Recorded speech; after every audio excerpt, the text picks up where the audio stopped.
ఇంకెన్నాళ్ళు రెంటింట్లో ఉంటాం? సొంత ఇంటి కలను నెరవేర్చుకుందాం. Suman TV biggest property expo October 18, 19 HSCC Novotel Hyderabad. ఇప్పుడే ఫ్రీ ఎంట్రీ కోసం కాల్ చేయండి. తను సోలో వచ్చినప్పుడు ఓకే, కంబైన్ వచ్చినప్పుడు హీరోకిను చిరంజీవి గారికి ఆవిడకి కొంచెం తేడా తెలుస్తుంది. అదే విజయశాంతి గారు ఉంటే తెలియదా?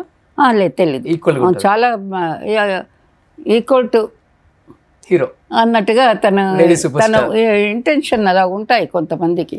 ఇప్పుడు నన్ను చెప్తున్నారు కదా గర్విష్టి అని, నేను ఎక్కడ గర్వంగా ఉన్నాను ఏవి నాకు తెలియనే ఎంతవరకు ఎక్కడా లేను. ఇంట్లో లేను, బయట లేను, ఎక్కడ లేను. ఎలా ఉంటది మీకు విజయశాంతి గారికి? మిమ్మల్ని బాగా అక్క అక్క అనే బాండింగ్ ఎక్కువ? చాలా చాలా బాగుంటుంది నాతో, చాలా బాగుంటుంది. అందరూ బాగుంటారు నాతో. వర్క్ చేసిన హీరోయిన్లు అందరూ గ్యాప్ అయిపోయింది పాపం. వాళ్ళు ఎక్కడున్నారో నాకు తెలీదు. తెలిస్తే నేను వెళ్ళి చూస్తాను. నా క్యారెక్టర్ అది. ఎక్కడున్నా వెళ్ళి చూస్తాను ఎలా ఉన్నారు ఏంటని. విజయశాంతి గారితో ఎప్పుడును మెడ్రాస్లో ఉన్నప్పుడు సరే, ఇక్కడ వచ్చాక కూడా చాలాసార్లు వెళ్ళి కలిసాను నేను. ఇప్పుడు కూడా అనుకుంటున్నాను రేపు వెళ్ళండి వెళ్ళి కలవాలి ఒకసారి. అప్పుడప్పుడు ఫోన్లో మాట్లాడుకుంటుంటా? మాట్లాడతాను అప్పుడు, చాలా రేర్గా. కానీ ఈ మధ్య వేరే లైన్లో ఉన్నారు కాబట్టి అంతగా. పొలిటికల్ గా బాగా సక్సెస్ అయ్యారా తెలుసా? మధ్యలో ఎంపీ తర్వాత అది తెలుసు, అవన్నీ తెలుసు. ఇప్పుడు ఎమ్మెల్సీ కాంగ్రెస్ లో తెలుసు. మొన్న లేటెస్ట్గా చిరంజీవి గారు విజయశాంతి గారు ఆ స్టేజ్లో మాట్లాడుకున్నారు కదా, అది కూడా ఎంజాయ్ చేశాను నేను చూసి. మాకేమీ కోపతాపాలు ఎవరి మీద ఏమీ లేవు. ఆయన అడగడం, ఆవిడ చెప్పడం అంతా చాలా క్యూట్గా బాగుండింది. ఇది స్టేజ్. వాళ్ళిద్దరు 20 years మాట్లాడుకోలేదు నిజంగానే? అయ్యో, నాకు రాలేదు కదండి. వాళ్ళిద్దరు అసలు వర్క్ చేసేప్పుడు ఎలా ఉండేవాళ్ళు? మాట్లాడుకుంటారండి, ఎప్పుడు మాట్లాడుకుంటారు, చూస్తారు. అదంతా ఏం లేదండి, నాకు తెలిసి ఏం లేదండి. నేను తెలియకుండా చెప్పకూడదు, ఏమైనా తెలిసినా కూడా అలాగేం లేదు వాళ్ళు. ఉందా కాసేపు అదంతా తెలియదు, కానీ అలాగ మాట్లాడుకోలేదని నేను వినలేదు ఎప్పుడును. మీరు వర్క్ చేసేటప్పుడు చాలా మంది హీరోయిన్స్ కోపతాపాలతో మాట్లాడుకోలేదని కూడా విన్నామ్మా నేను. చాలా మంది అంటే చిన్న చిన్న గ్యాప్లు, పెద్దవి కాదు. అవునవును, మేబీ ఈగో క్లాషెస్ ఉంటాయి కదా. ఉంటాయి. నాకు పెద్ద పెద్ద హీరోలు కూడా వచ్చాయి ఒక్కొక్కసారి. చిన్నదాన్ని, నేను చాలా చిన్న పిల్లని, వచ్చిన కొత్తలోనే వచ్చాయి.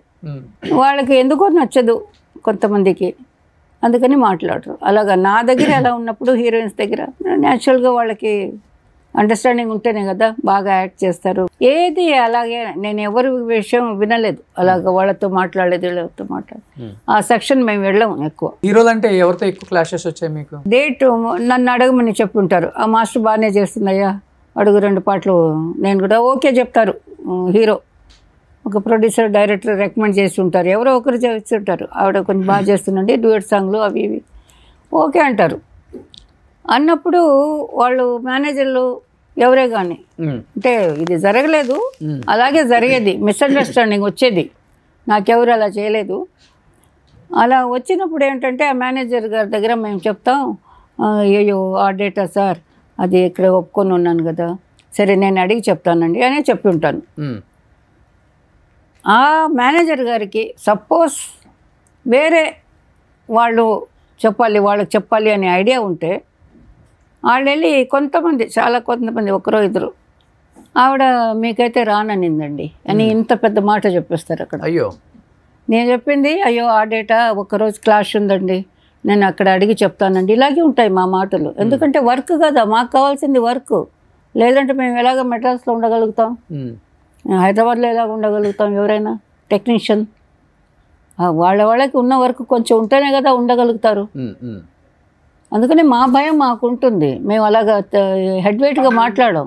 మేనేజరు ఎవరి దగ్గర, ప్రొడ్యూసర్ దగ్గర కూడా ఎవరి దగ్గర మాట్లాడాం. మధ్యలో ఏదో ఒక వ్యక్తి అలాగ తనకి వేరే వాళ్ళకి రికమెండ్ చేయాలి, వాళ్ళ దగ్గర వాళ్ళు ఆ మాస్టర్ అడిగి కూడా ఉంటారు. గ్యాప్ ఉంటే నాకు చెప్పని, ఇవన్నీ మీకు డెఫినెట్గా తెలిసే ఉండాలి, అందరికీ తెలిసిన విషయం. వాళ్ళు వెళ్ళి ఈ మాస్టర్ మీద వేరేలాగా చెప్పేస్తారు.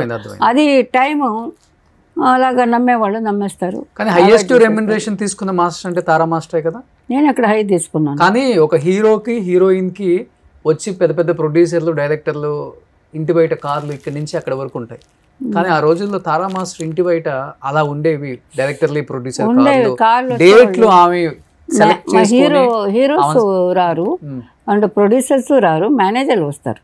మాస్టర్స్ ఇంటికంతా ఎప్పుడూ మేనేజర్లు అంతే లేకపోయినా డైరెక్టర్లో మన కో డైరెక్టర్ మెయిన్గా ఉంటారు కదా, అసోసియేట్ డైరెక్టర్ అలా చెప్తారు కదా. చిన్న అసిస్టెంట్ డైరెక్టర్స్లోనే ఒకరు పెద్దగా ఉంటారు కదా, వాళ్ళు మేనేజర్లు, వీళ్ళే మన టెక్నీషియన్స్ ఇంటికి వచ్చేది. ప్రొడ్యూసరు డైరెక్టర్ ఏ డైరెక్టర్ కూడా స్ట్రైట్గా నిండిపోయేది డైరీ అంతా డేట్స్ తో. అవును, కొంచెం కూడా గ్యాప్ ఉండదు. అట్లా ఎన్ని ఇయర్స్ ఉన్నారు మాస్టర్? అలాగా 15-20 years బా, నాన్ స్టాప్.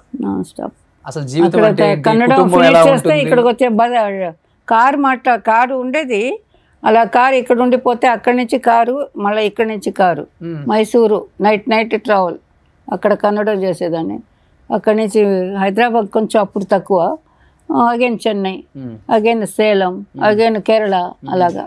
మలయాళం కొంచెం తక్కువ చేశాను, ఎక్కువ చేయలేదు, చాలా తక్కువ చేశాను. కానీ ఈ 15-20 సంవత్సరాలలో అసలు జీవితం అంటే ఏంటి, ఎంజాయ్మెంట్ అంటే ఏంటి, కుటుంబం అంటే ఏంటి, పెళ్ళి అంటే ఏంటి, పిల్లలు అంటే ఏంటి, అన్నీ మర్చిపోయారు కదా.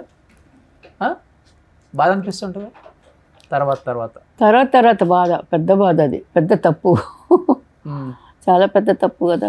అందరినీ గుర్తుపెట్టుకునే పని చేయాలి, అన్నీ మర్చిపోయి పని చేస్తే చేదేది కాదు. జీవితం చక్కగా మర్యాదగా ఇల్లు సాగేది.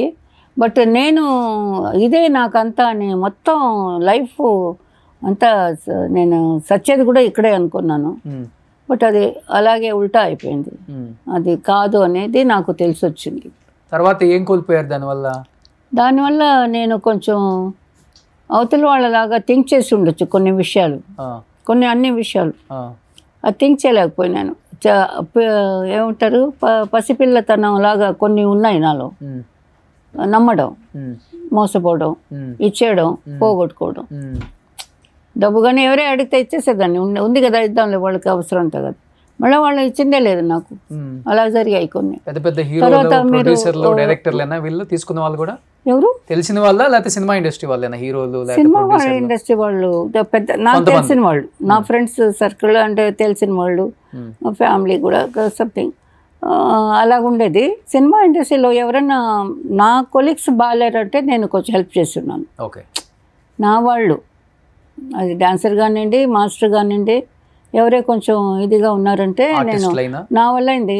ఇంకొకటి నేను ఇక్కడ చెప్పుకోవాలి, నేను ఏంటిది లక్షలంతా సంపాదించలేదు. పాటకి 1,00,000 నో. నా హిట్ సినిమాలకంతా ఒక్క సాంగ్కి 2,500 పైన నేను తీసుకోలేదు. ఏంటి సూపర్ డూపర్ హిట్ సినిమా అన్నిటికీ మీరు నన్ను నేను వేలల్లో సంపాదించిందే, నేను కొన్న ప్రాపర్టీలు అప్పులు చేసుకుని కొంచెం అలా తీసాను. బట్ నాకు పేమెంట్ అంత లేదు. రాను తర్వాత 10-15 నాకు వేరే మాస్టర్స్లో చెప్పారు, నేను అప్పుడు వాంగరింగ ఎందుకు మీరు అలా తీసుకుంటారు, మీ పేరు చెప్తున్నారు మా దగ్గరికి వచ్చినప్పుడు, ఆవిడ అంత పని చేస్తుంది, ఇంతే తీసుకోండి, ఇస్తున్నాం మేము అని అలా చెప్పేవాళ్ళు. అప్పుడు ఏంట్రా అందరూ నాకెవరు బయట విషయాలు చెప్పేవాళ్ళు ఎవరు లేరు నాకు. చెన్నైలో సపోర్ట్ లేదు. టీ నగర్ లో 6-7 గ్రౌండ్లలో మీ ఇల్లు ఉండేదంట, నిజం? అది 6-7 గ్రౌండ్ కదా, ఒక గ్రౌండ్ అలాగుంటుంది. 6-7 ఇళ్ళు కట్టాను, అమ్మాను. 6-7 ఇల్లు కమిటీ అదే ఏరియాలో? అదే ఏరియా కాదు, వలసరవాకం, ఇంకా నెల్లూరులో కూడా ఒక ఇల్లు. నెల్లూరు 7 ఇల్లు అమ్ముకున్నారు.